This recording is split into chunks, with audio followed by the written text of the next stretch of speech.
Hi, welcome to my channel Suma kitchen. ಇವತ್ತಿನ recipe ಬಂದು tomato ಉಪ್ಪಿನಕಾಯಿ ಹೇಗೆ ಮಾಡೋದು ಅಂತ ತೋರಿಸ್ಕೊಡ್ತೀನಿ.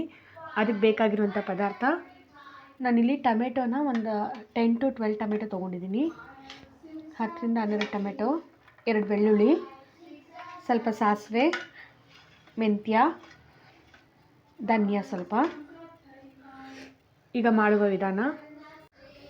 ಇವಾಗ ಮೊದಲಿಗೆ ನಾನು ಇಲ್ಲಿ ಟೊಮೆಟೊನ ಈ ರೀತಿ 1/4 ಆಗಿ ಕಟ್ ಮಾಡ್ಕೊಳ್ತಾ ಇದ್ದೀನಿ. ನಾನಿಲ್ಲಿ ನಾಟಿ ಟೊಮೆಟೊನ ಬಳಸ್ತಾ ಇದ್ದೀನಿ. ಸೊ ನಾಟಿ ಟೊಮೆಟೊ ಬಳಸೋದ್ರಿಂದ ತುಂಬಾ ಹುಳಿಯಾಗಿ ಚೆನ್ನಾಗಿರುತ್ತೆ ಉಪ್ಪಿನಕಾಯಿ.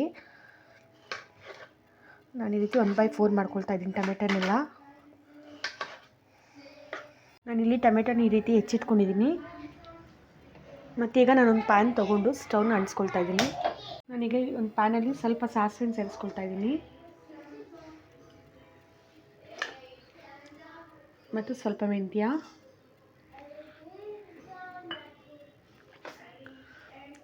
ಸ್ವಲ್ಪ ಧನಿಯಾ ಕೂಡ ಸೇರಿಸ್ತಾ ಇದ್ದೀನಿ. ಈಗ ಇದಿಷ್ಟು 3 ಫ್ರೈ ಮಾಡ್ಕೋಬೇಕಾಗತ್ತೆ.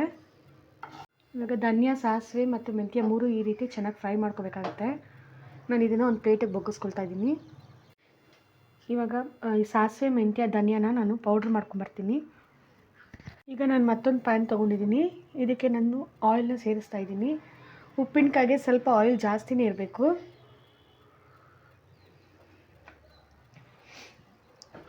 ಇದು ಆಯಿಲ್ ಸ್ವಲ್ಪ ಬಿಸಿ ಆಗಬೇಕಾಗತ್ತೆ. ಎಣ್ಣೆ ಬಿಸಿಯಾಗಿದೆ. ಇದಕ್ಕೆ ನಾನು ಸ್ವಲ್ಪ ಸಾಸಿವೆ, ಉದ್ದಿನಬೇಳೆ ಸ್ವಲ್ಪ ಮತ್ತು ಕಡಲೆಬೇಳೆನ ಕೂಡ ಹಾಕ್ತಾಯಿದ್ದೀನಿ ಒಗ್ಗರಣೆಗೆ. ಈಗ ಒಗ್ಗರಣೆಗೆ ಆಗಿದೆ. ಸೊ ಇದಕ್ಕೆ ನಾನು ಬೆಳ್ಳುಳ್ಳಿ ಕೂಡ ಸೇರಿಸ್ಕೊಳ್ತಾ ಇದ್ದೀನಿ. ಇದಕ್ಕೆ ಕರ್ಬೇವಿನ ಸೊಪ್ಪು ಕೂಡ ಯೂಸ್ ಮಾಡ್ಬೋದು. ನಾನು ಇವತ್ತು ನಮ್ಮ ಮನೇಲಿ ಕರ್ಬೇವಿನ ಸೊಪ್ಪು ಖಾಲಿ ಆದ್ದರಿಂದ ನಾನು ಬಳಸಿಲ್ಲ. ಕರ್ಬೇವಿನ ಸೊಪ್ಪು ಹಾಕೋದು ಫ್ಲೇವರ್ ತುಂಬ ಚೆನ್ನಾಗಿರುತ್ತೆ. ಈಗ ನಾನು ಇಲ್ಲಿ ಹೆಚ್ಚಿಟ್ಕೊಂಡಿರುವಂಥ ಟೊಮೆಟೊನ ಇದಕ್ಕೆ ಸೇರಿಸ್ತಾ ಇದ್ದೀನಿ. ಈಗ ಇಲ್ಲಿ ನಾನು ಒಂದು 5-6 ಹಸಿಮೆಣಸಿನ್ಕಾಯಿ ಕೂಡ ಸೇರಿಸ್ತಾ ಇದ್ದೀನಿ. ಈಗ ಇದು ಎಣ್ಣೆಲೆ ಚೆನ್ನಾಗಿ ಕುದಿಬೇಕಾಗುತ್ತೆ. ಈಗ ಇದು ಆಯಿಲಲ್ಲೇ ಚೆನ್ನಾಗಿ ಫ್ರೈ ಆಗಬೇಕು. ಆಲ್ಮೋಸ್ಟ್ ಇದು 15 to 20 ಮಿನಿಟ್ಸ್ ಟೈಮ್ ತೊಗೊಳುತ್ತೆ.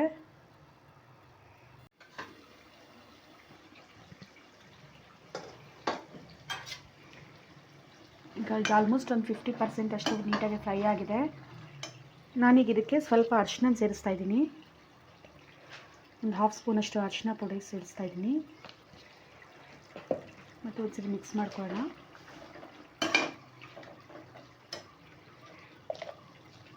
ಇಲ್ಲಿ ಖಾರದ ಪುಡಿ ಒಂದು 5 ಸ್ಪೂನ್ಸ್ ಅಷ್ಟು ಹಾಕ್ತಾಯಿದ್ದೀನಿ. ಚಿಲ್ಲಿ ಪೌಡರ್ ಒಂದು 5 ಸ್ಪೂನ್ಸ್ ಹಾಕ್ತಾಯಿದ್ದೀನಿ ಖಾರಕ್ಕೆ.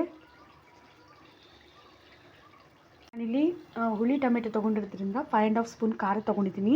ನಿಮ್ಗೆ ಎಷ್ಟು ಬೇಕೋ ಅಷ್ಟು ಖಾರ ತೊಗೋಬೋದು.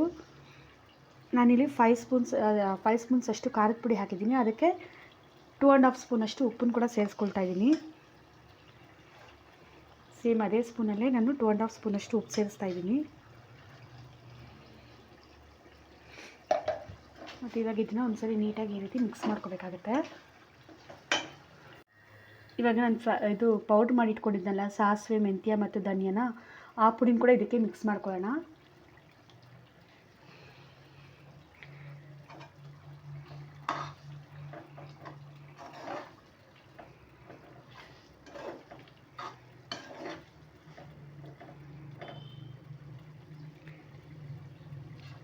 ಇವಾಗ ನಾನಿಲ್ಲಿ ಮತ್ತೆ ಲಿಡ್ನ ಕ್ಲೋಸ್ ಮಾಡ್ತಾ ಇದ್ದೀನಿ. ಒಂದು 10 ಮಿನಿಟ್ಸ್ ಅಷ್ಟು ಇದು ಬಾಯ್ಲ್ ಆಗಬೇಕಾಗತ್ತೆ. ಇವಾಗ ಇಲ್ಲಿ ಟೊಮೆಟೊ ಉಪ್ಪಿನಕಾಯಿ ನೀಟಾಗಿ ಚೆನ್ನಾಗಿ ಕುದ್ದಿದೆ ನೋಡಿ. ಟೊಮೆಟೊ ಎಲ್ಲಿ ನಾವು ಹಾಕಿರೋ ಕಾಣಿಸೋದೇ ಇಲ್ಲ. ಈಗ ಇದು ನಾನು ಸ್ಟವ್ನ ಆಫ್ ಮಾಡ್ಕೊಳ್ತಾ ಇದ್ದೀನಿ. ಇದನ್ನು ನಾವು ಒಂದು ಗಟ್ಟಿರೋಂಥ ಮುಚ್ಚಳದಲ್ಲಿ ನಾವು ಸ್ಟೋರ್ ಮಾಡ್ಕೋಬೋದು. ಒಂದು ಡಬ್ಬಿದಲ್ಲಿ ನೀಟಾಗಿ ಸ್ಟೋರ್ ಮಾಡಿ ಇಟ್ಕೊಂಡ್ರೆ ತುಂಬ ದಿವಸ ಇದು ಬರುತ್ತೆ. ನಾವು ಬಿಸಿ ಅನ್ನಕ್ಕೆ ಆಗಲಿ ಚಪಾತಿಗೆ ಆಗಲಿ ತುಂಬಾ ಚೆನ್ನಾಗಿರುತ್ತೆ ಟೇಸ್ಟು.